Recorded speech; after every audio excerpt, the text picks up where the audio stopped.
Hey, this is Heidi Dawson. If you love all things health and wellness and style of any kind, hang out here with me each week. I'm obsessed with never-ending improvement, and it's all in an effort to help each one of us live a wildly successful lifestyle. Subscribe today so you don't miss a thing. Hi, guys. Welcome to episode 331 of the Wildly Successful Lifestyle Podcast. Welcome to my new listeners. Thanks for being here. And also, hello to all my old friends. It's always good to be with you. All right, so this last weekend, my sister was in town. She was taking a pottery class. Now, she's trying to learn how to do the pottery wheel better. I don't know if any of you are familiar with that, but it looks pretty tough to me. But anyway, so when her pottery class was over, I asked her, of course, how it went. And she said, it was really interesting because there were 9 of us in class and we all had the same pottery wheel, the same clay, and we were using the exact same technique that the teacher had taught us. But every single person's piece looked so different. Isn't that interesting? Like they had all the exact same things going on, but everybody's piece looked totally different, she said. Now, every single student was doing their best at making that piece, and it was the first piece for most of them. And what came of it is this lovely piece of pottery that they each had created in their own way. But I loved that that was the main thing that she noticed, that they were all completely different, even though they were doing the same exact thing. The first thing I thought about when she said that, though, is that for every person that you asked, there would also be a different opinion on which piece was the most beautiful. And they would all be right, because beauty truly is in the eye of the beholder. If you're trying to make what's best and the best thing in your eyes, and it's the best that you can do, then you're always going to succeed. If you're trying to make the best in someone else's eyes, that's a moving target. You'll have no idea how to do it because everyone has a different standard or qualifier for what beautiful is. Now, here locally, we have a home showcase. It's called the Vesta Home Show. If you live here, you'll know what it is. But it's basically a parade of homes where designers and builders get together and they showcase their product.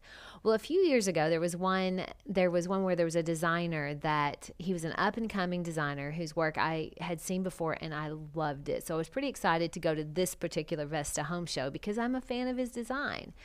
He was sort of just coming into his own when he did this home show. Anyway, I just knew he was going to blow every other house out of the water and win all the awards. I was like, this is almost not going to be fair because he really is that good. So when it comes time to go through the homes, I was not disappointed when I went through his. It was spectacular in every single way. Every single room looked like it was carefully curated and no detail was left to chance. It blew me away. But it had not blown the judges away. He didn't win Best Design. I don't know if their house won anything. It probably did, but I don't remember. But I thought they would win Best Everything. As I was walking through the house, I was thinking, man, he got ripped. This could be in any magazine in New York, LA, Europe. And when I ran into him, I ran into the designer at the show, and I told him, you and I both know how good your design is. You're just way ahead of Memphis by like a lot of years. And of course, he was humble. He was totally proud of what his final product was, and he knew it was great, and he knew it was forward thinking. And of course, it would have been nice to win, but he didn't seem fazed. And in fact, he wasn't fazed. Fast forward to 4 years later now, and he's on TV as a design expert. He's been in Architectural Digest, Milieu magazine. He's won awards, been spotlighted by prestigious magazines all over the world. His design at the Vesta was by far more forward-thinking and fresh than any other design there, in my humble opinion.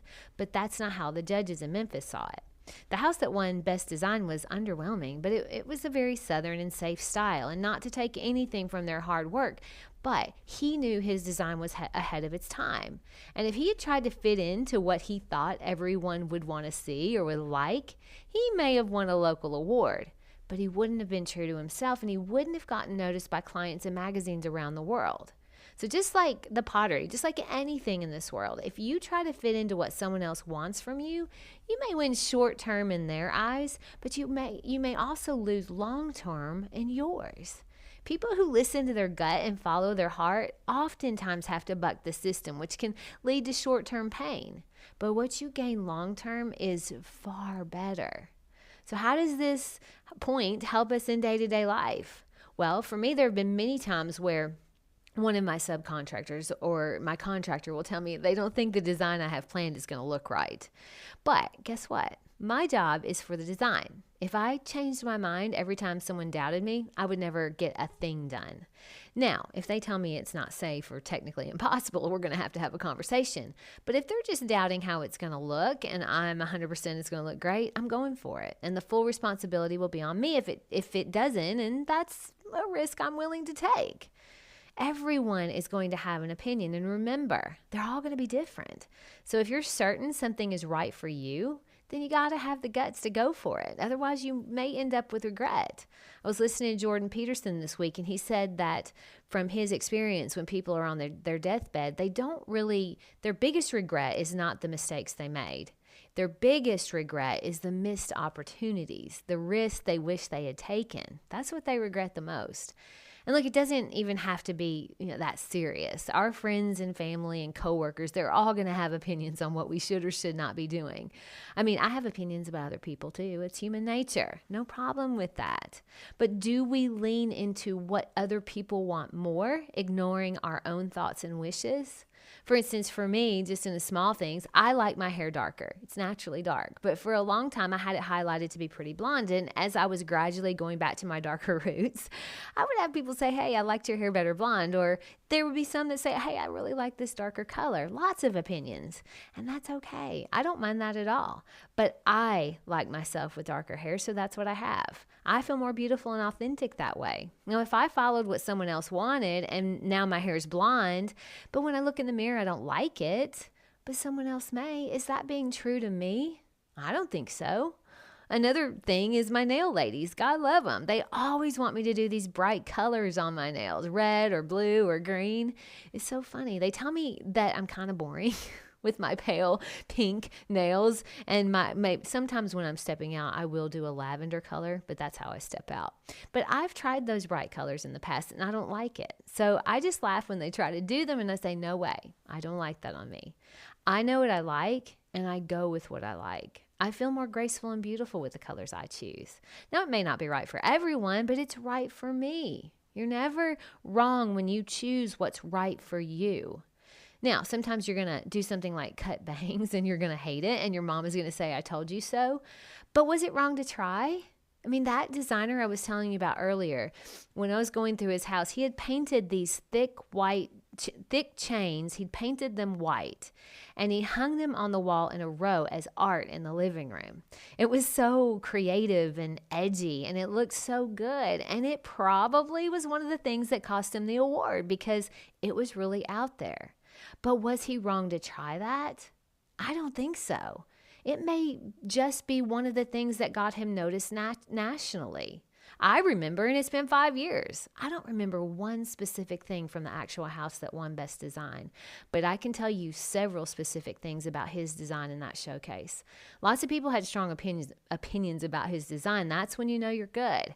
And he had to follow his instinct to do that. When you have a passion or a desire in your heart, when you follow your instinct, your gut, you're always right to do that. Even if you end up realizing you need to pivot, you owe it to yourself to give yourself the chance to live a life on your terms. When you live life on your terms, you make the rules. You decide how success looks. I mean, you decide if the waves in the pottery bowl are imperfections or if that's exactly the way you designed it. I've looked at pieces often and wondered if that was just a beautiful mistake or if someone really set out to design it that way. When you live life on your terms, you get to decide that. So when you follow your heart, you love where your life is heading. Maybe not where you are exactly right now, maybe because you're going through growth pains or other people opinion pains. You know what I'm talking about. But ultimately, you love where things are heading when you're following your heart. My challenge to you this week is to have the guts to follow your heart in whatever you do. You may not win the award short term, but the long-term award is giving yourself the chance to live a life that's on your terms, where you decide what success is and what it isn't. Now, it's okay for other people to have opinions, and it's okay for you to take them into consideration, but the ultimate decision has to lie with you, and it's tempting to want to put that decision off on someone else so you're not feeling responsible. But that's not how you get to your zone of genius. You get there by having the gut to follow your heart. Share this with 3 gutsy people. I love you guys. I'll talk to you in a few days. Don't forget to subscribe and share with your friends because we're just going to keep going bigger and better places together, and I love that about us. Talk to you in a few days.